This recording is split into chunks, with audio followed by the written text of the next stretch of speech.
가난은 결코 나에게 수치스러운 일이 아니었습니다.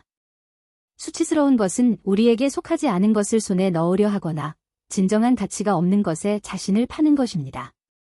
명예와 자존심은 사람이 가질 수 있는 가장 큰 부입니다. 제 이름은 사라입니다. 저는 수입이 제한되지 않지만 사치도 없는 계층에서 왔습니다. 저는 생존을 위해 끊임없이 투쟁해야 했던 이집트의 빈민가에서 자랐습니다. 저, 아버지, 어머니로 이루어진 우리 가족은 먹고 마시며 때때로 새 옷을 입기 위해 다른 사람들을 도와 약간의 돈을 벌었습니다. 그 옷들은 사실 기부받은 것이었지만 우리에게는 새 것과 같았습니다. 이 이야기를 하는 것은 동정을 구하기 위해서가 아니라 우리가 처했던 현실을 보여주기 위함입니다. 쉽지는 않았지만 우리는 도둑질을 하거나 불법적인 일을 하지는 않았습니다. 그렇다고 종교적으로 매우 신실한 것은 아니었습니다. 우리는 신의 존재를 알았고 그분을 믿었지만 기도는 드물었고 용서를 구하는 일은 없었습니다. 우리의 우선순위는 허락된 방식으로 생계를 유지하는 것이었습니다. 수년 동안 내 삶은 사람들의 집에서 일하며 카페툴을 세탁하고 계단을 청소하는 등 정직하게 돈을 벌기 위해 힘든 일을 하는 것이었습니다. 부모님도 할 수 있는 일을 하셨고 나도 그들을 도왔습니다. 우리는 가난의 무게 아래 살았지만 다행히도 도덕적으로 비난받을 일을 하지 않았습니다. 그러던 어느 날 시간이 흘러나는 한 여자가 되었습니다. 그 후로 사람들의 시선이 나를 다르게 바라보기 시작했습니다. 내가 성숙해지자 남자들의 시선이 나를 향해 달라지기 시작했습니다. 모든 남자들이 나를 탐하는 것처럼 보였습니다. 그들은 나를 욕망 어린 눈으로 바라보며 돈이나 선물로 나를 살 수 있다고 생각했습니다. 하지만 나는 항상 내 존엄성을 지켰습니다. 누구도 나에게 두 번째 의도를 가지고 다가오게 하지 않았고 누구도 나를 건드리게 하지 않았습니다. 내 자부심과 명예는 나에게 모든 것이었고 나는 내 삶의 어려움 속에서도 나를 단순히 물건으로 여기는 사람들에게 굴복하지 않겠다고 다짐했습니다. 하지만 그 압박은 계속되었습니다. 나는 주변 모든 사람들이 나처럼 젊고 아름다운 여자는 그 이점을 이용해야 한다고 생각하는 세상에서 살았습니다. 그러나 나는 언제나 내 영혼의 가치가 내가 받은 어떤 더러운 제안보다 훨씬 크다는 것을 알고 있었습니다. 그러던 어느 날 아버지가 나에게 탈출구가 될 것이라고 믿는 제안을 들고 오셨습니다. 아버지는 자동차 정비사 무함마드가 나에게 관심이 있다고 말했습니다. 무함마드는 돈을 잘 벌고 열심히 일하는 사람이었으며 내가 그와 결혼하면 더 이상 돈 걱정을 하거나 힘든 일을 하지 않아도 될 것이라고 했습니다. 나는 그 이야기를 귀 기울여 들었습니다. 무함마드는 나를 이 삶에서 구해주겠다고 약속했고 새 집과 새 옷, 좋은 음식을 제공하겠다고 했습니다. 우리는 더 이상 남의 집에서 일하며 힘들게 살아가지 않을 것이라고 했습니다. 아버지는 그것이 나에게 최고의 결정이라고 확신하셨고 나는 가난의 무게에 지쳐 있었기에 그 제안을 받아들였습니다. 사랑하지는 않았지만 고통과 일상의 투쟁을 벗어날 수 있다는 생각은 너무나 매력적이었습니다. 그 후 우리는 결혼을 약속했습니다. 나는 결혼 자체보다는 그 결혼이 가져올 탈출에 대해 안도감을 느꼈습니다. 새 집과 새 옷, 반짝이는 가구, 그리고 더 이상 카페툴을 세탁하거나 다른 사람의 집에서 일하지 않아도 되는 자유를 꿈꾸었습니다. 나는 무함마드의 약속을 믿었고 빨리 새로운 삶을 시작하기만을 고대했습니다. 결혼식은 간단했고 우리는 곧바로 새로운 집으로 이사했습니다. 처음에는 모든 것이 평범해 보였습니다. 무함마드는 나를 잘 대해주었고 나는 마침내 더 나은 삶을 살 수 있을 것이라는 생각에 익숙해지기 시작했습니다. 하지만 시간이 지남에 따라 무함마드는 자신이 약속했던 사람이 아니라는 것을 알게 되었습니다. 그는 일하러 나가기보다는 집에서 더 많은 시간을 보냈습니다. 하루 종일 누워서 나에게 차나 커피를 가져다 달라고 하며 텔레비전을 보고 담배를 피우며 일하러 나가지 않았습니다. 그것이 나를 깊이 불편하게 만들기 시작했습니다. 결국 그가 약속했던 존엄한 삶은 어디에 있었을까요? 나를 가난에서 구해줄 성실한 남자는 어디에 있었을까요? 나는 무슨 일이 일어나고 있는지 이해하려고 노력했지만 그는 항상 변명만 했습니다. 집에 무언가가 부족할 때에도 그는 해결하려고 움직이지 않았습니다. 그렇게 내 안에서 좌절감이 자라기 시작했습니다. 나는 속았다고 느꼈습니다. 나의 안식처가 되어야 할 무함마드는 오히려 내 인생의 또 다른 짐처럼 느껴졌습니다. 나는 올바른 선택을 했는지, 단지 한 싸움을 다른 싸움으로 바꾼 것은 아닌지 스스로에게 물었습니다. 지금 나는 세상을 약속했지만 실망만을 안겨준 남자와 결혼한 채 갇혀 있습니다. 매일 나는 내가 종살이하던 삶에서 벗어나려고 했지만 이번에는 내 자신의 집안에 갇힌 새로운 감옥에 빠졌다는 생각이 듭니다. 나는 집에서 무언가 변화가 필요했습니다. 진실은 그가 자신의 역할을 다 해주기를 바라고 있었다는 것입니다. 가장 나를 괴롭혔던 것은 그가 남자에게 기대되는 일을 하지 않는다는 것이었습니다. 즉, 일을 하지 않는 것이었습니다. 마치 그가 일을 생각조차 하지 않는 것처럼 보였고 나는 그 상황을 하루하루 참아내야만 했습니다. 나는 가혹한 현실, 진정한 고난의 길에서 온 사람입니다. 내 인생은 항상 복잡했고 나는 결혼하면 상황이 나아질 것이라고 생각했습니다. 하지만 내가 직면한 것은 똑같은 문제들이었습니다. 나는 스스로에게 오늘은 힘들지만 내일은 나아질 수 있어 라고 되뇌며 적응해 갔습니다. 나는 모든 것을 신의 손에 맡기고 뭔가 크게 잘못되었음을 무시한 채 앞으로 나아가려 했습니다. 그러나 때때로 좌절감이 나를 이겼고 나는 무함마드에게 이 일 안 갈 거야? 돈이 다 떨어지면 어떻게 할 건데? 라는 말을 내뱉기도 했습니다. 이런 질문들이 내 머릿속에서 끊임없이 맴돌았고 속으로는 답이 없다는 것을 알고 있었습니다. 나는 내 생각 속에 갇혀 감정의 소용돌이 속에서 헤맸습니다. 돈이 점점 줄어들고 있다는 사실을 받아들이기 어려웠지만 그는 여전히 움직이지 않았습니다. 그는 왜 모든 것이 끝자락에 이를 때까지 기다리는 걸까요? 그는 도대체 무엇을 기다리는 것일까요? 내 분노는 점점 커져갔지만 나는 여전히 모든 것을 내면에 감추었습니다. 나는 마치 끊임없이 나 자신과 대화를 나누는 것처럼 어떤 평화를 찾으려고 애썼습니다.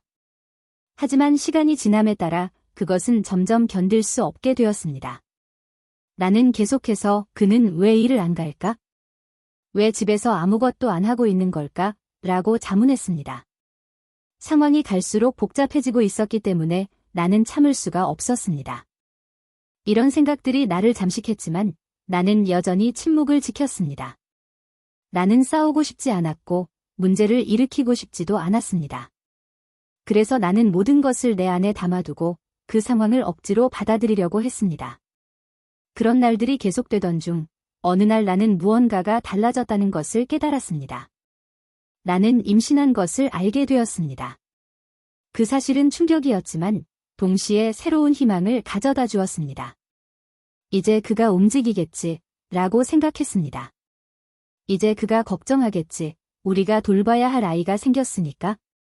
임신 소식은 나에게 기쁨과 함께 큰 기대감을 안겨주었습니다. 나는 무함마드가 변할 것이라고, 그가 마침내 자신의 책임을 다할 것이라고 생각했습니다. 그래서 그에게 다가가 임신 소식을 전하며 그것이 그에게 필요한 자극이 되길 바랐습니다. 하지만 놀랍게도 아무것도 변하지 않았습니다. 그는 여전히 똑같았고 일하거나 다가올 아기를 위한 준비에 대해 전혀 관심을 보이지 않았습니다. 나는 그와 대화를 시도했습니다. 우리가 준비해야 할 것들, 더 많은 지출이 생길 것과 아기가 오면 새로운 책임이 따른다는 이야기를 했습니다. 그러나 그는 전혀 신경 쓰지 않았습니다. 마치 아무 일도 일어나지 않은 듯 행동했습니다. 그는 여전히 집에만 머물며 누워서 차나 커피를 부탁하고 텔레비전을 보고 담배를 피우는 생활을 계속했습니다. 그동안 나는 모든 책임이 내 어깨에 점점 더 무겁게 다가오는 것을 느꼈습니다. 그럼에도 불구하고 나는 임신에 행복했습니다. 우리 아이가 태어나기를 간절히 기다렸습니다. 매일 내 배가 커질수록 내 마음속의 희망도 함께 커졌습니다. 나는 언젠가 무함마드가 변할 것이라고 믿고 싶었습니다. 아기를 보면 모든 것이 달라질 것이라고 믿었습니다. 나는 그 순간을 간절히 기다렸습니다. 그러나 현실은 무함마드가 전혀 관심을 보이지 않는다는 것이었습니다. 그는 출산 준비나 다가올 지출에 대해 전혀 신경 쓰지 않았습니다. 그는 모든 것에 무관심해 보였습니다. 그리고 그렇게 몇 달이 흘렀습니다. 출산할 때가 되었을 때 나는 공립병원에서 딸을 낳았습니다. 내 옆에는 어머니가 함께 있었고 출산 과정을 전부 도와주셨습니다. 무함마드요? 그는 아무것도 하지 않았습니다. 출산을 위해 더 나은 장소를 마련해 주는 것조차 신경 쓰지 않았습니다. 마치 그것이 그에게는 중요하지 않은 작은 일인 것처럼 보였습니다. 항상 그랬듯이 어머니가 나를 도와주셨습니다. 어머니는 내 곁을 지키며 출산 후 며칠 동안 내가 아무것도 하지 않도록 돌봐주셨고 덕분에 나는 큰 어려움 없이 그 시기를 넘길 수 있었습니다. 딸이 태어난 후에도 상황은 변하지 않았습니다. 무함마드는 여전히 똑같았습니다. 나는 아버지가 되는 것이 그를 변화시킬 것이라고 기대했습니다. 그가 딸을 돌보는 책임을 지게 될 것이라고 믿었지만 그런 일은 일어나지 않았습니다. 그는 거의 신경 쓰지 않았고 모든 책임은 나에게 있었습니다. 시간이 흐르면서 나는 그가 절대 변하지 않을 것이라는 사실을 깨달았습니다. 딸이 자라면서 나는 그녀에게 최선을 다하려고 했습니다. 한편으로 무함마드는 여전히 자신의 안락한 구역에 머물러 있었습니다. 나는 더 이상 이렇게 살 수 없다는 것을 알고 있었습니다. 그래서 어느 날 나는 그와 맞서기로 결심했습니다. 적절한 순간을 기다린 후 나는 그와 마주 앉아 말했습니다. 무함마드, 이렇게 살 수는 없어. 당신은 직장을 구해야 해. 다시 일하러 나가야 하고 집안의 지출을 돕는 역할을 해야 해. 우리 딸은 자라가고 있고 그녀의 필요도 지출도 함께 늘어나고 있어. 당신은 일해야 해. 우리 집을 함께 책임져야 해. 나는 여러 가지 방법으로 그에게 이야기했습니다. 차분하게도 말해보고 인내심을 가지고도 말해보고 때로는 단호하게도 말했습니다. 하지만 결국 그의 대답은 늘 같은 무관심이었습니다. 그러던 어느 날 대화 도중 그는 나를 바라보며 단 한마디를 했습니다. 더 이상 너는 필요 없어. 조금씩 그는 정말로 일을 하기 시작했습니다. 직장에 헌신했고 때때로 일찍 도착하기도 하고 때로는 지각하기도 했습니다. 하지만 나에게 중요한 것은 그가 드디어 무언가를 하고 있다는 사실이었습니다. 집에만 누워있던 그때보다는 나아졌다고 생각했습니다. 나는 속으로 생각했습니다. 그가 신에게 생계를 구하고 앞으로 나아가게 해달라고 기도하길. 그렇게 시간이 흘러갔고 신은 그에게 일자리를 주셨습니다. 나는 그것을 개선으로 받아들였습니다. 적어도 그는 이제 노력을 하고 있었고 그것만으로도 이전의 나태함보다 나은 모습이었습니다. 어느 날 그의 친구 하산이라는 사람이 찾아왔습니다. 그는 차도 있고 가정도 있었으며 매우 잘 사는 것처럼 보였습니다. 처음에는 기뻤습니다. 무함마드가 새로운 친구를 사귀고 그것이 그에게 더 나은 기회를 가져다 줄지도 모른다고 생각했습니다. 나는 무함마드가 하산과 함께 일하거나 어떤 식으로든 그로부터 혜택을 받을 수 있을 것이라고 상상했습니다. 하지만 시간이 지나면서 그것이 전혀 그렇지 않다는 것을 깨닫기 시작했습니다. 하산은 진정한 친구처럼 보이지 않았습니다. 그들은 함께 커피를 마시러 나갔고 매번 무함마드가 값을 치렀습니다. 처음에는 그다지 이상하게 생각하지 않았지만 점점 뭔가 이상하다는 느낌이 들기 시작했습니다. 하산은 내가 집에 없을 때 우리 집에 나타나기 시작했습니다. 그는 갑자기 찾아와 술을 가져왔고 항상 우리 딸을 위한 무언가를 가지고 왔습니다. 장난감, 사탕, 기저귀까지도요. 나는 처음에 그것이 무함마드가 일하면서 산 것이라고 생각했고 그것이 나를 기쁘게 했습니다. 하지만 시간이 지나면서 그 모든 것이 하산으로부터 온 것임을 알게 되었습니다. 우리 딸을 위한 모든 것을 그가 가져오고 있었습니다. 그것이 나를 깊이 불편하게 만들었습니다. 나는 스스로에게 물었습니다. 무함마드는 어떻게 다른 남자가 이렇게 선물을 가져오고 그의 가족을 부양하게 내버려 둘 수 있는 거지? 나는 그가 왜 이것에 대해 아무런 문제를 느끼지 않는지 이해할 수 없었습니다. 나는 화가 났고 만약 내가 반대로 다른 사람이 나와 우리 딸을 위해 이런 행동을 했다면 무함마드는 어떤 기분일까 상상해 보았습니다. 나는 이 상황을 받아들일 수 없었습니다. 나는 그에게 이 문제를 직면했습니다. 나는 솔직하게 이야기했지만 그는 나를 무시했습니다. 그는 무심하게 대답했습니다. 그건 내 문제지. 내가 상관할 일이 아니야. 하산은 내 친구고 그가 나를 위해 하는 일은 너와는 상관없어. 나는 좌절감과 무력감을 느꼈습니다. 그는 자신의 태도를 바꿀 생각이 없었고 내가 단순히 그것을 받아들여야 한다고 분명히 말했습니다. 그리고 나는 더 이상 싸울 힘이 없었습니다. 모든 것을 삼키고 조용히 있기로 했습니다. 나는 더 이상 싸우고 싶지 않았고 그저 내 삶을 평화롭게 살면서 우리 딸을 돌보고 싶었습니다. 시간이 지나면서 나는 이 주제를 더 이상 언급하지 않는 것이 최선이라고 스스로를 설득했습니다. 만약 그가 하산이 가져오는 혜택에 만족한다면 나는 그저 내 딸을 키우고 이 혼란 속에서 조금의 안정감을 찾는 것에 집중하겠다고 결심했습니다. 나는 부모님 집으로 돌아가지 않겠다고, 이혼을 요구하지 않겠다고 마음먹었습니다. 나는 실패한 결혼의 수치를 감당하고 싶지 않았고 무엇보다 이런 상황에서 내 딸을 부모님 집으로 데려가고 싶지 않았습니다. 그래서 나는 침묵했습니다. 그 후로 하산은 계속해서 우리 집에 찾아왔습니다. 그는 과일, 사탕, 우유, 과자가 가득 든 봉지를 가져왔습니다. 솔직히 말하면 집에 부족한 것은 없었습니다. 우리 집은 잘 채워져 있었습니다. 나는 그것을 부정할 수 없었습니다. 하지만 그것이 나를 불편하게 만들었습니다. 문제는 그 풍족함이 내 남편의 노력에서 비롯된 것이 아니라는 것이었습니다. 그것은 그의 친구로부터 온 것이었고 무함마드는 전혀 개의치 않는 것처럼 보였습니다. 때때로 나는 이 모든 상황에 대해 스스로에게 물었습니다. 내 마음은 우리가 필요한 것을 모두 가지고 있다는 안도감과 그것이 내 남편의 노력으로 이루어진 것이 아니라는 좌절감 사이에서 갈등했습니다. 나는 스스로에게 받아들여야 한다고 말했습니다. 이것이 내가 가진 현실이며 어떻게든 그와 함께 살아가는 법을 배워야 한다고 생각했습니다. 하산은 계속해서 우리 집에 드나들었고 어느 날 나는 나를 더욱 불편하게 만드는 것을 깨달았습니다. 그의 시선이 예전과 같지 않았습니다. 그는 나를 다른 방식으로 바라보기 시작했습니다. 어떤 여자라도 알아챌 수 있는 그런 시선이었습니다. 그것은 존경의 시선이 아니라 다른 의도를 가진 시선이었습니다. 나는 그것이 무엇을 의미하는지 알고 있었고 그 생각에 불안감이 몰려왔습니다. 이런 종류의 시선을 보는 것은 이번이 처음이 아니었습니다. 나는 누군가가 나를 다른 의도로 보고 있다는 것을 쉽게 알아챌 수 있었습니다. 나는 다시 한번 무함마드와 직면하기로 결심했습니다. 그가 좋아하지 않을 것을 알았지만 나는 이야기해야만 했습니다. 나는 그에게 차분히 말했습니다. 무함마드, 나는 당신의 친구 관계나 하산이 우리 딸에게 가져오는 선물에 대해 간섭하고 싶지 않아요. 그 문제에 대해서는 더 이상 말하지 않을게요.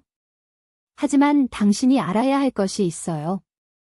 당신의 친구가 나를 부적절한 시선으로 보고 있어요.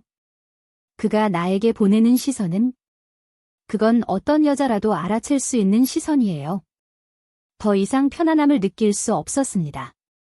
그는 웃으면서 내 몸을 위아래로 훑어보며 평가하듯이 나를 바라보았고 그 시선에 나는 소름이 돋았습니다. 왜 그가 저렇게 나를 쳐다보고 왜 저렇게 웃는 거지? 나는 스스로에게 물었습니다. 그 상황은 매우 불쾌했습니다. 마치 그 순간 우리 사이에 무언가 깊이 변해버린 것처럼 느껴졌습니다. 하느님 외에는 권력도 힘도 없다고 생각했습니다. 그가 어떻게 이렇게 부끄럼 없이 나를 그런 방식으로 쳐다볼 수 있을까요? 그럼에도 불구하고 나는 여전히 조용히 있었습니다.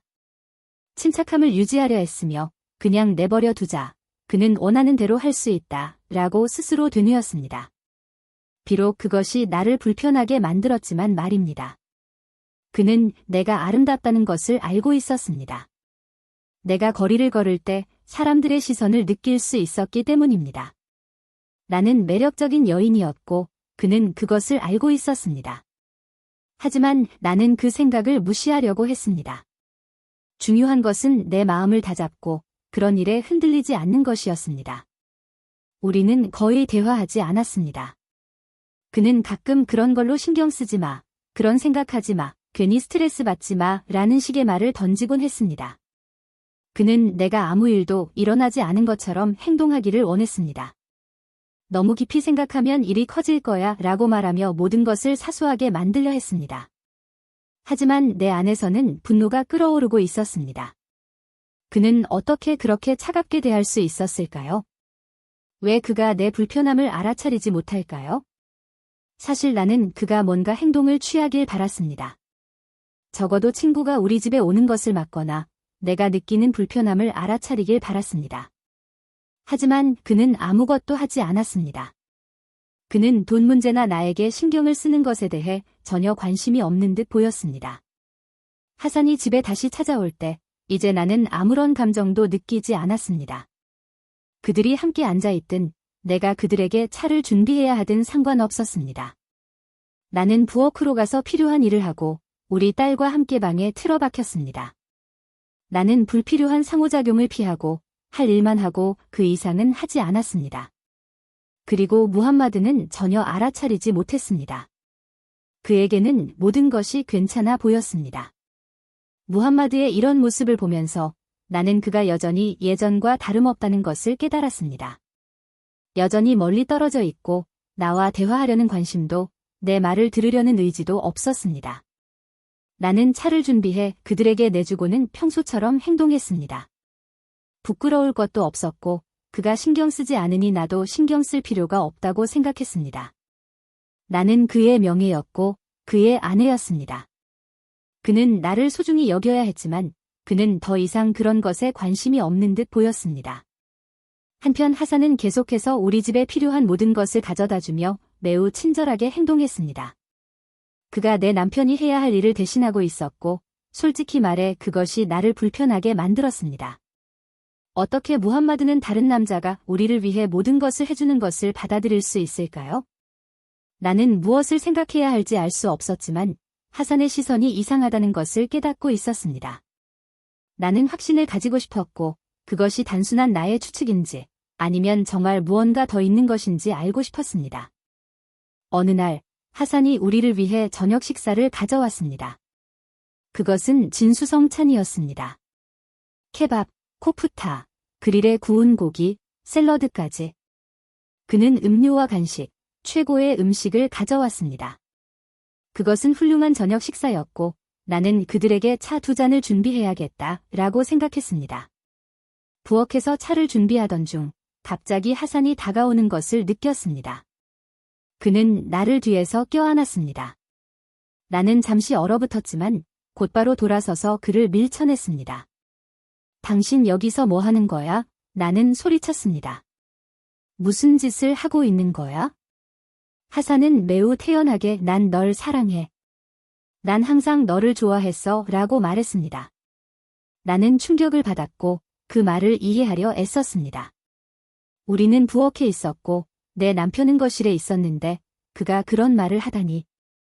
나는 할 말을 잃었습니다.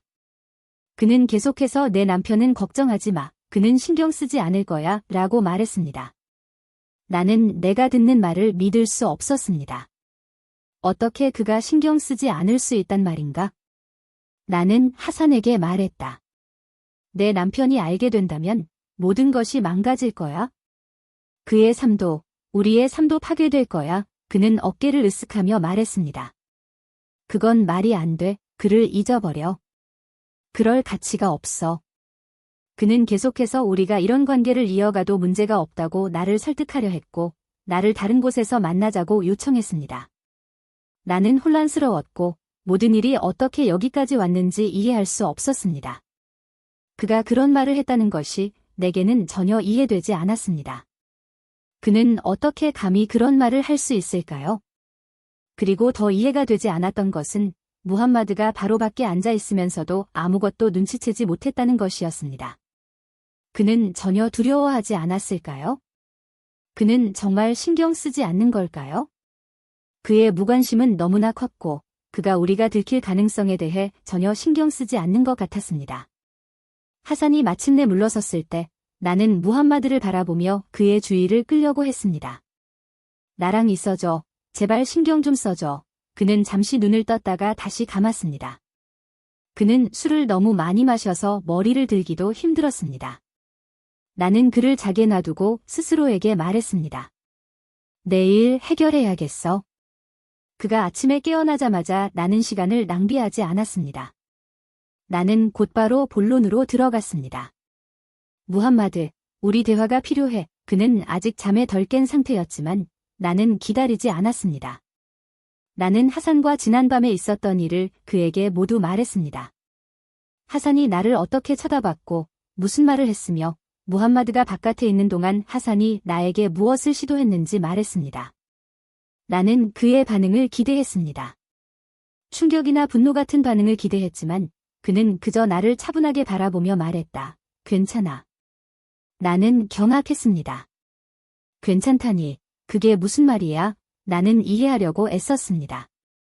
그는 무심하게 대답했습니다. 내가 그와 이야기할게. 걱정하지 마. 그것은 전혀 말이 되지 않았습니다. 뭘 이야기할 건데, 무함마드? 그가 나에게 무슨 짓을 했는지 알면서도 당신은 장난처럼 여기는 거야. 그러나 그는 내가 보는 것을 보지 못했거나 보기를 원하지 않는 것처럼 보였습니다. 그는 아무 문제가 없다고 말했고 하산이 그냥 장난을 친 것뿐이라고 했습니다. 그리고 내가 이 문제에 대해 더 이상 걱정하지 말라고 했습니다. 나는 하산이 나를 만나자고 했다고 그의 의도가 명확했다고 다시 이야기했지만 무함마드는 여전히 무덤덤했습니다. 그와 만나도 괜찮아. 문제없어. 그는 마치 그것이 세상에서 가장 평범한 일인 양 말했습니다. 나는 믿을 수 없었습니다. 무함마드, 그게 무슨 말이야? 당신이 그걸 괜찮다고 말하는 거야. 그러나 그는 그저 나에게 차를 한 잔 만들어 달라고 부탁할 뿐이었습니다. 모든 것이 아무것도 아닌 것처럼 말입니다. 나는 차를 만들러 갔지만 내 마음은 다른 차원에 있었습니다. 내 남편이 어떻게 이렇게 무관심할 수 있을까요? 그는 사실상 자신의 명예와 나의 명예를 다른 남자에게 넘겨주고 있었습니다. 나는 차를 준비하고 서빙했지만 내 안은 끓어오르고 있었습니다. 그러나 무함마드는 계속해서 아무 문제 없어. 원하면 하산을 만나도 돼. 걱정할 거 없어. 라고 반복했습니다. 나는 무함마드의 반응에 완전히 충격을 받았습니다. 그가 이런 방식으로 대응할 줄은 상상도 못했습니다. 그의 차가움, 질투의 부재, 보호하려는 마음의 결여. 나는 마치 낯선 사람과 결혼한 것 같은 기분이 들었습니다. 내 안에서는 뭔가가 부서졌다는 것을 느꼈고 이제는 그를 더 이상 신뢰할 수 없었습니다. 나는 하루 종일 이 생각들에 빠져 있었습니다. 내가 어떻게 해야 할지, 이 관계를 계속해야 할지, 아니면 그냥 떠나야 할지 고민했습니다. 이혼이라는 생각이 머릿속에 떠오르기 시작했지만 동시에 그것이 쉽지 않을 것이라는 걸 알았습니다. 나는 어린 딸이 있었고 아이를 데리고 가족의 집으로 돌아가는 것은 두려운 일이었습니다. 내 인생은 어떻게 될까요? 나는 하루 종일 고민하고 스스로와 대화를 나누며 무엇이 최선의 선택인지 이해하려고 노력했습니다. 이상한 점은 한편으로는 무함마드가 더 이상 나를 소중히 여기지 않는다는 걸 알았지만 다른 한편으로는 하산이 오히려 나를 더 신경 쓰고 있다는 점이었습니다. 하산은 실제로 무함마드보다 나를 더 잘 돌봐주었습니다.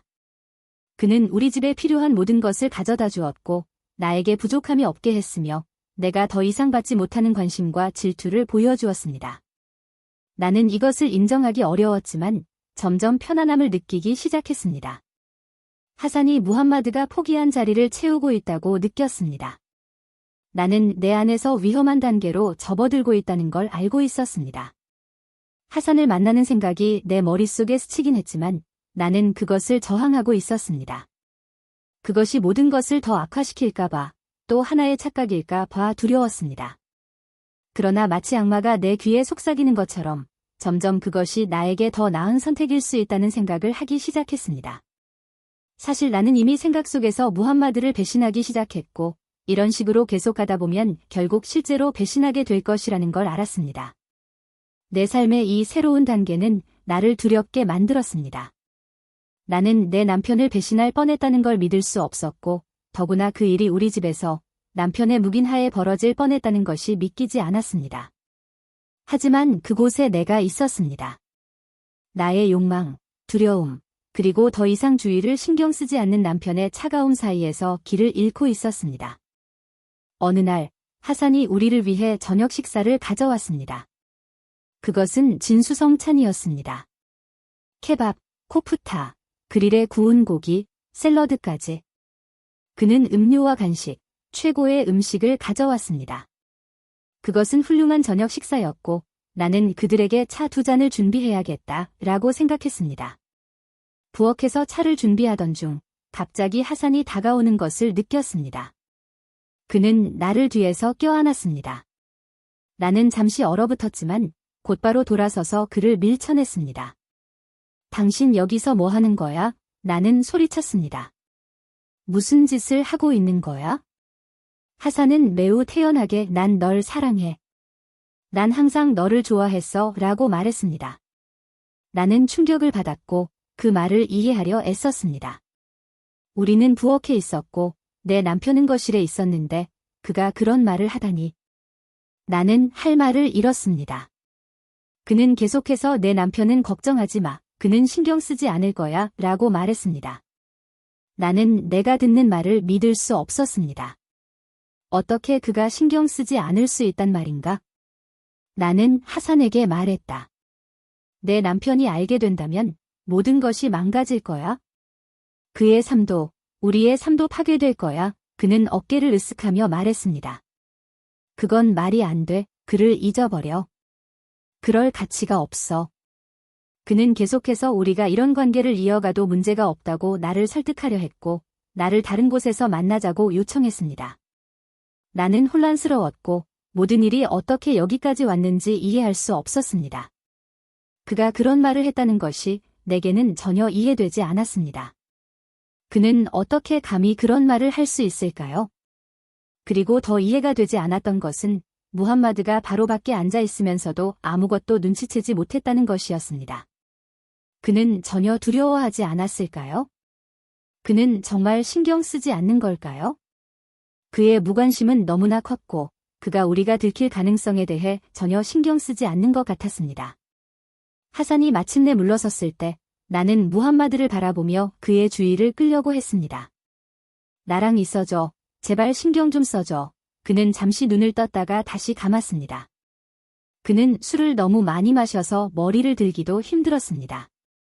나는 그를 자게 놔두고 스스로에게 말했습니다. 내일 해결해야겠어. 그가 아침에 깨어나자마자 나는 시간을 낭비하지 않았습니다. 나는 곧바로 본론으로 들어갔습니다. 무함마드, 우리 대화가 필요해. 그는 아직 잠에 덜 깬 상태였지만 나는 기다리지 않았습니다. 나는 하산과 지난밤에 있었던 일을 그에게 모두 말했습니다. 하산이 나를 어떻게 쳐다봤고 무슨 말을 했으며 무함마드가 바깥에 있는 동안 하산이 나에게 무엇을 시도했는지 말했습니다. 나는 그의 반응을 기대했습니다. 충격이나 분노 같은 반응을 기대했지만 그는 그저 나를 차분하게 바라보며 말했다. 괜찮아. 나는 경악했습니다. 괜찮다니, 그게 무슨 말이야? 나는 이해하려고 애썼습니다. 그는 무심하게 대답했습니다. 내가 그와 이야기할게. 걱정하지 마. 그것은 전혀 말이 되지 않았습니다. 뭘 이야기할 건데, 무함마드? 그가 나에게 무슨 짓을 했는지 알면서도 당신은 장난처럼 여기는 거야. 그러나 그는 내가 보는 것을 보지 못했거나 보기를 원하지 않는 것처럼 보였습니다. 그는 아무 문제가 없다고 말했고 하산이 그냥 장난을 친 것뿐이라고 했습니다. 그리고 내가 이 문제에 대해 더 이상 걱정하지 말라고 했습니다. 나는 하산이 나를 만나자고 했다고 그의 의도가 명확했다고 다시 이야기했지만 무함마드는 여전히 무덤덤했습니다. 그와 만나도 괜찮아. 문제없어. 그는 마치 그것이 세상에서 가장 평범한 일인 양 말했습니다. 나는 믿을 수 없었습니다. 무함마드, 그게 무슨 말이야? 당신이 그걸 괜찮다고 말하는 거야. 그러나 그는 그저 나에게 차를 한 잔 만들어 달라고 부탁할 뿐이었습니다. 모든 것이 아무것도 아닌 것처럼 말입니다. 나는 차를 만들러 갔지만 내 마음은 다른 차원에 있었습니다. 내 남편이 어떻게 이렇게 무관심할 수 있을까요? 그는 사실상 자신의 명예와 나의 명예를 다른 남자에게 넘겨주고 있었습니다. 나는 차를 준비하고 서빙했지만 내 안은 끓어오르고 있었습니다. 그러나 무함마드는 계속해서 아무 문제 없어. 원하면 하산을 만나도 돼. 걱정할 거 없어. 라고 반복했습니다. 나는 무함마드의 반응에 완전히 충격을 받았습니다. 그가 이런 방식으로 대응할 줄은 상상도 못했습니다. 그의 차가움, 질투의 부재, 보호하려는 마음의 결여. 나는 마치 낯선 사람과 결혼한 것 같은 기분이 들었습니다. 내 안에서는 뭔가가 부서졌다는 것을 느꼈고, 이제는 그를 더 이상 신뢰할 수 없었습니다. 나는 하루 종일 이 생각들에 빠져 있었습니다. 내가 어떻게 해야 할지, 이 관계를 계속해야 할지, 아니면 그냥 떠나야 할지 고민했습니다.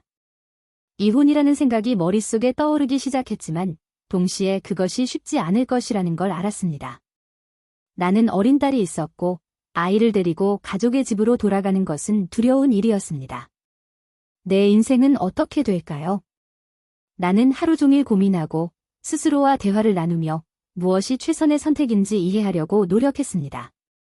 이상한 점은 한편으로는 무함마드가 더 이상 나를 소중히 여기지 않는다는 걸 알았지만 다른 한편으로는 하산이 오히려 나를 더 신경 쓰고 있다는 점이었습니다. 하산은 실제로 무함마드보다 나를 더 잘 돌봐주었습니다. 그는 우리 집에 필요한 모든 것을 가져다 주었고 나에게 부족함이 없게 했으며 내가 더 이상 받지 못하는 관심과 질투를 보여주었습니다. 나는 이것을 인정하기 어려웠지만 점점 편안함을 느끼기 시작했습니다. 하산이 무함마드가 포기한 자리를 채우고 있다고 느꼈습니다. 나는 내 안에서 위험한 단계로 접어들고 있다는 걸 알고 있었습니다. 하산을 만나는 생각이 내 머릿속에 스치긴 했지만 나는 그것을 저항하고 있었습니다.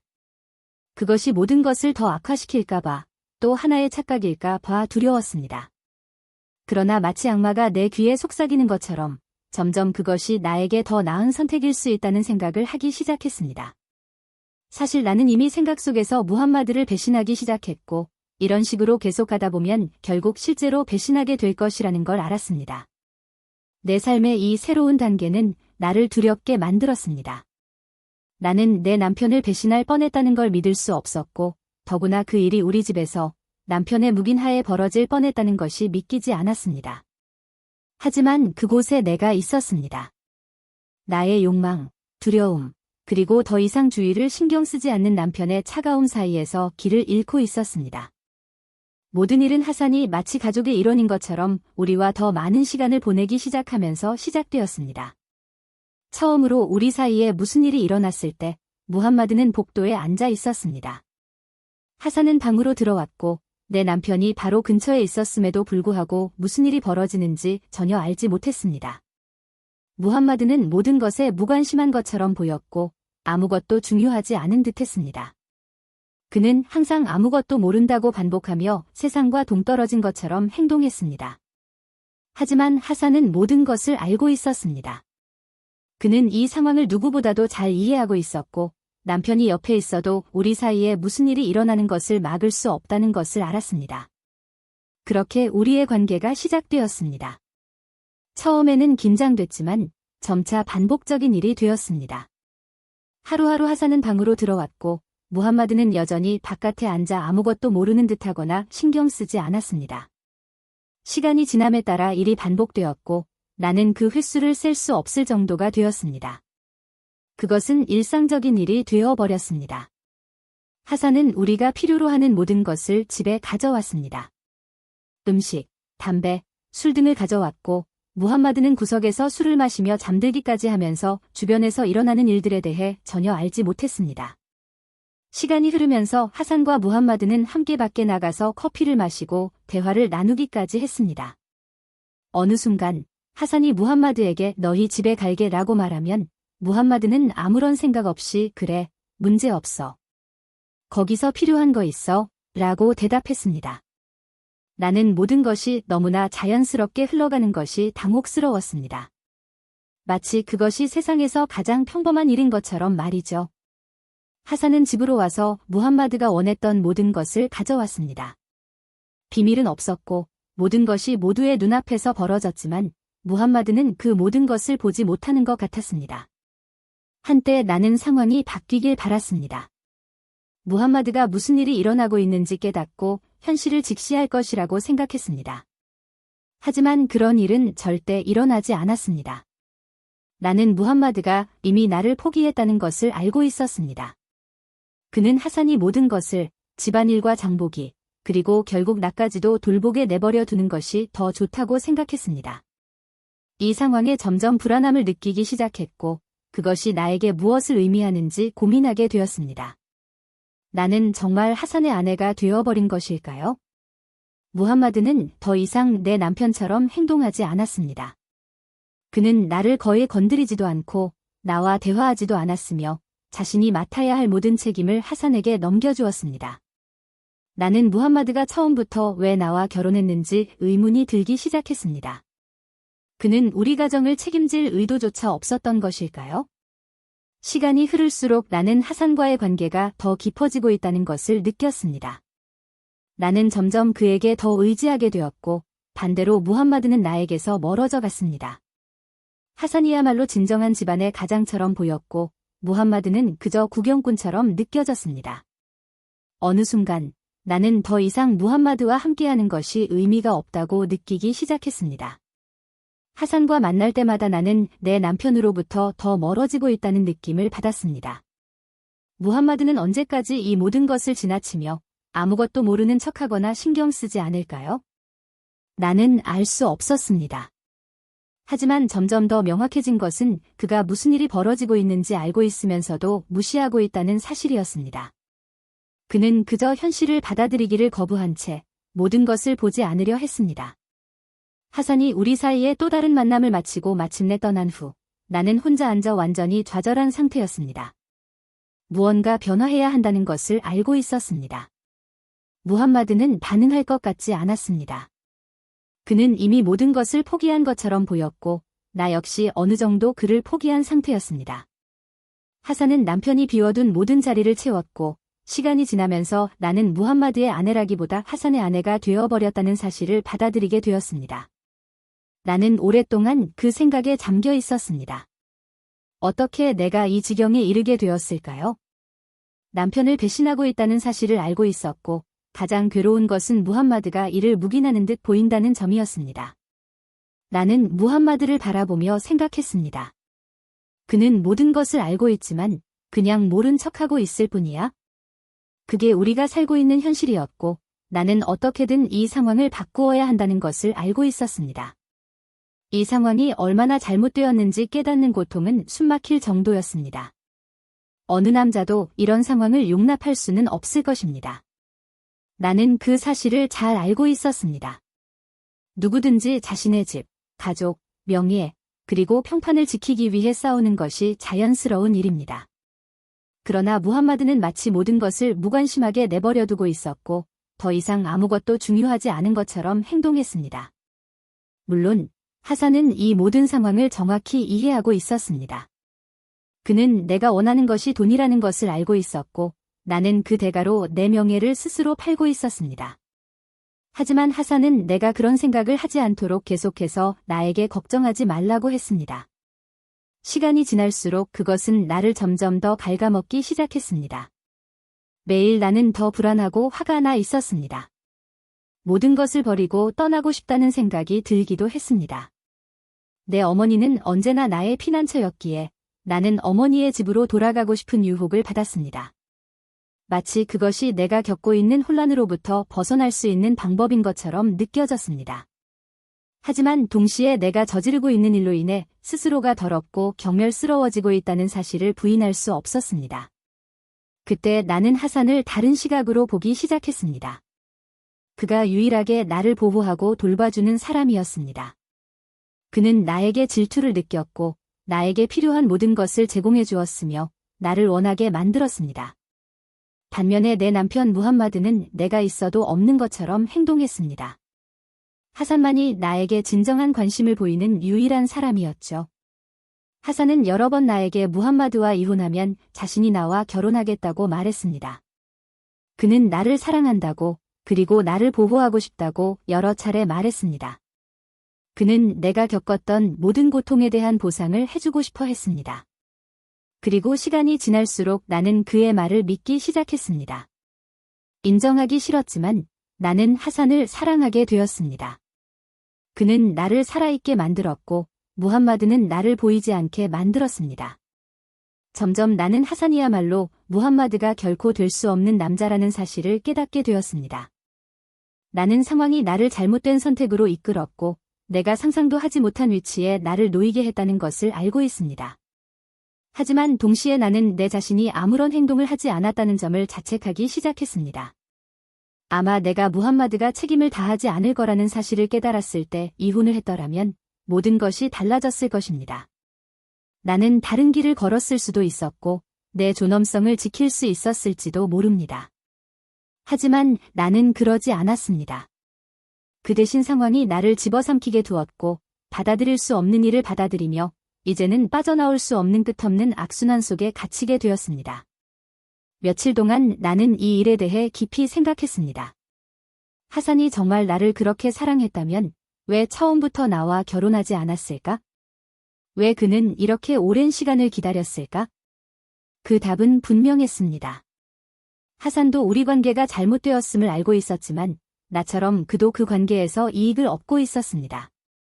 그리고 생각할수록 내가 이런 길을 선택했다는 사실에 더 부끄러워졌습니다.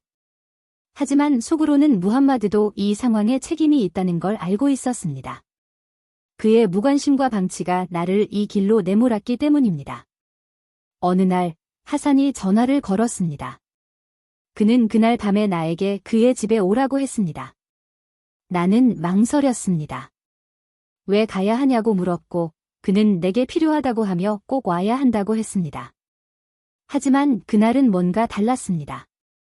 나는 그에게 갈 수 없다고, 무함마드가 어디에 있는지 모르겠고 집을 나서는 것이 불편하다고 말했습니다. 그럼에도 불구하고 그는 계속 나에게 오라고 했습니다. 문제없어, 그는 말했습니다.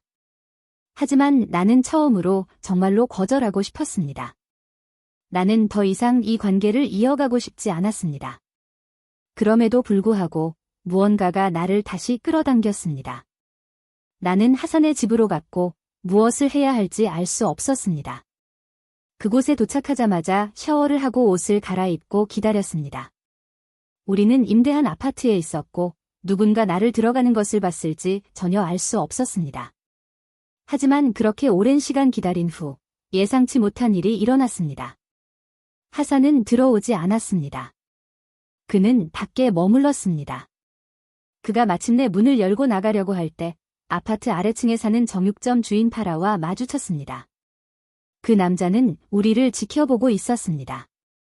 그 순간 내 안에서 무언가가 변했습니다. 나는 무엇을 생각해야 할지, 무엇을 해야 할지 몰랐습니다. 나는 그저 앉아서 하산이 돌아오기를 기다렸지만 그 이후로 상황이 예전과 같지 않을 것임을 직감했습니다. 이때부터 모든 것이 통제불능으로 치닫기 시작했습니다. 나는 그 아파트에 있었고 하산도 함께 있었습니다. 그 아파트의 주인은 무함마드였지만 나와 함께 있던 사람은 하산이었고 나는 이 일이 좋은 결말을 맺지 못할 것임을 알고 있었습니다.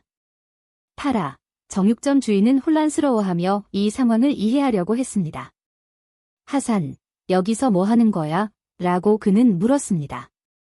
파라는 하산을 바라보며 상황을 파악하려 했습니다. 하산은 침착하려고 했으며 우리가 무함마드의 부탁으로 여기 있다고 말했습니다. 우린 친구야, 라고 그는 말하며 마치 이 상황이 전혀 문제가 없는 것처럼 행동했습니다. 파라는 믿기 어렵다는 표정으로 우리를 바라보았습니다.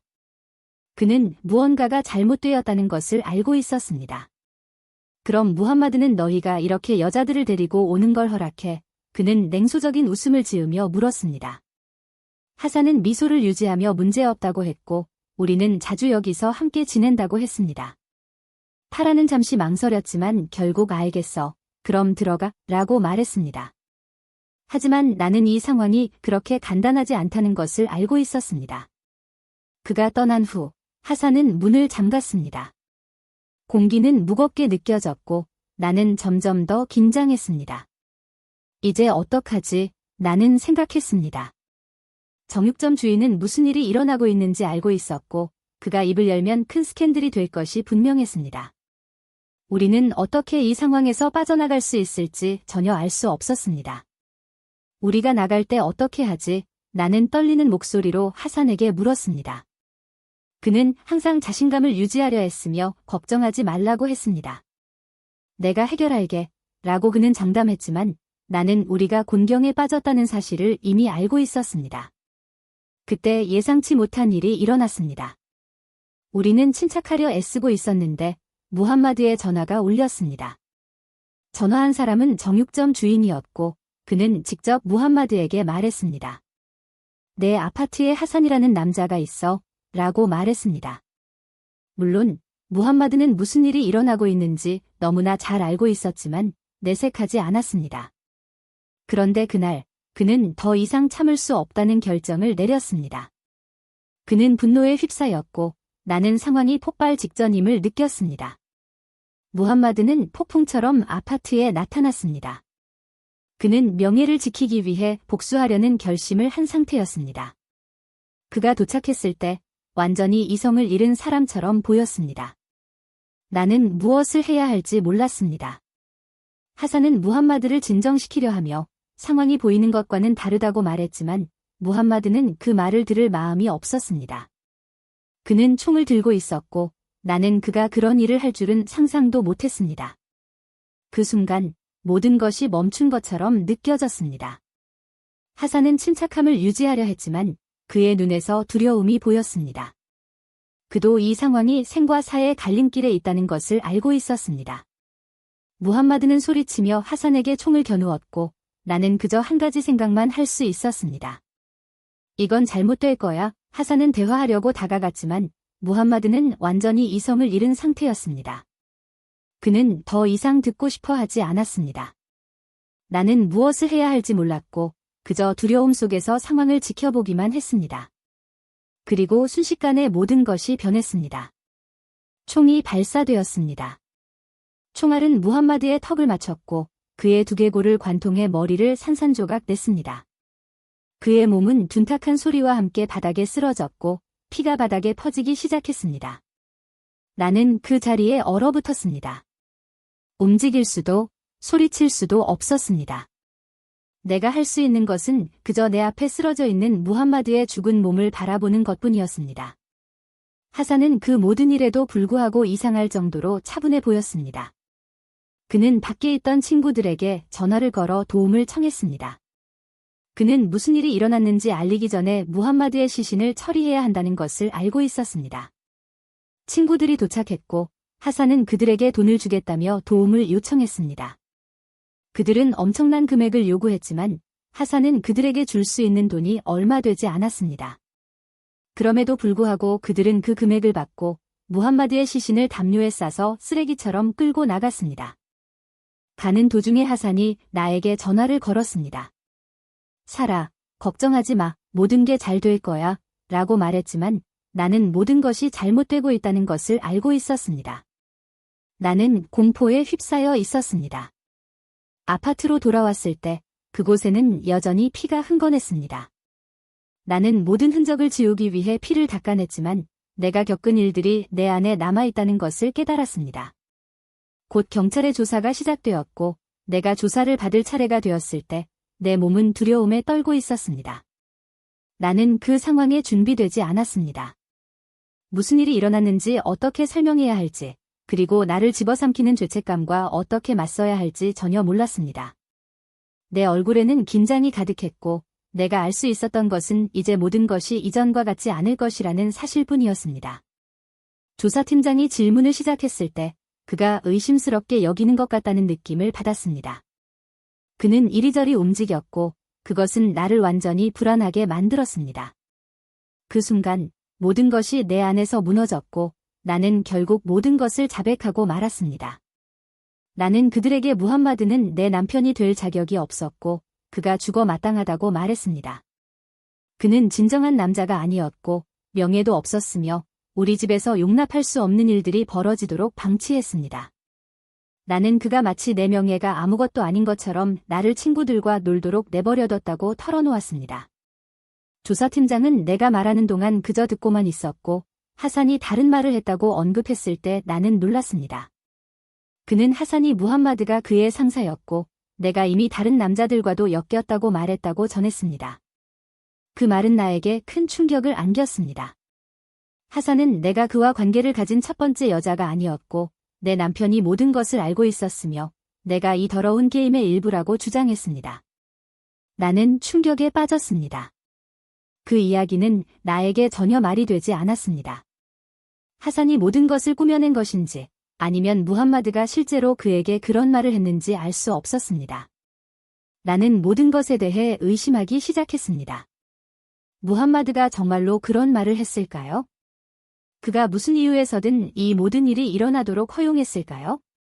나는 더 이상 무엇이 진실이고 무엇이 거짓인지 알 수 없었습니다.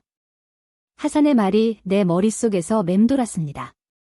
그가 나를 속이면서 내내 나를 비웃고 있었던 걸까요? 나를 돌보는 척하면서 사실은 나를 파멸로 몰아넣고 있었던 걸까요? 나는 무슨 일이 일어나고 있는지 도저히 이해할 수 없었습니다. 내 마음은 혼란 그 자체였습니다.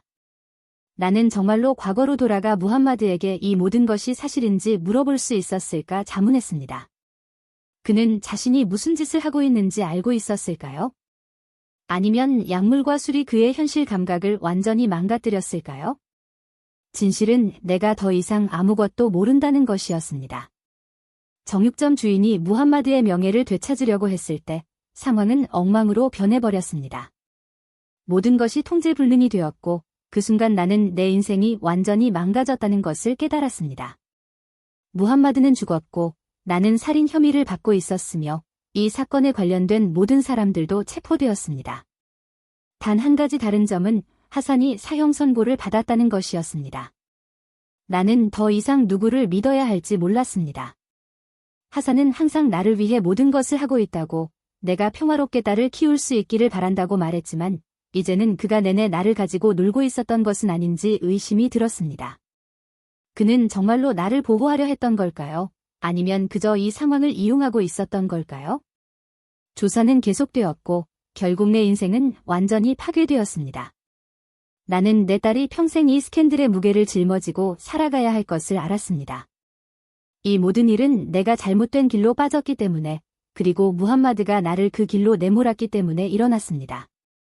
그가 복용한 약물과 술은 그의 정신을 완전히 망가뜨렸습니다. 나는 더 이상 무슨 생각을 해야 할지 알 수 없었습니다. 돌이켜보면 내가 선택한 길이 내 인생을 완전히 망쳤다는 것을 깨닫습니다. 나는 사탄의 길을 따랐고 그 결과 남은 것은 파멸뿐이었습니다. 내 딸은 이 스캔들의 흔적을 영원히 짊어질 것이고 나는 내가 가진 모든 것을 잃었습니다. 이제 내가 할 수 있는 일은 다른 이들에게 나와 같은 길을 걷지 말라고 경고하는 것뿐입니다. 하나님께서 기뻐하시는 삶을 살고 유혹과 잘못된 길에서 벗어나십시오. 우리의 삶은 하나님과 평화롭게 살아갈 때만 가치가 있습니다. 나의 이야기가 교훈이 되어 다른 사람들이 나의 실수로부터 배우고 성장할 수 있기를 바랍니다. 이것이 나의 이야기이며 여러분이 이 이야기를 마음에 담아주셨으면 좋겠습니다. 진심으로 이 메시지를 공유해 주세요. 더 많은 사람들이 배우고 성장할 수 있기를 바랍니다. 하나님께서 여러분 모두를 축복하시고 평화가 함께하기를 기도합니다.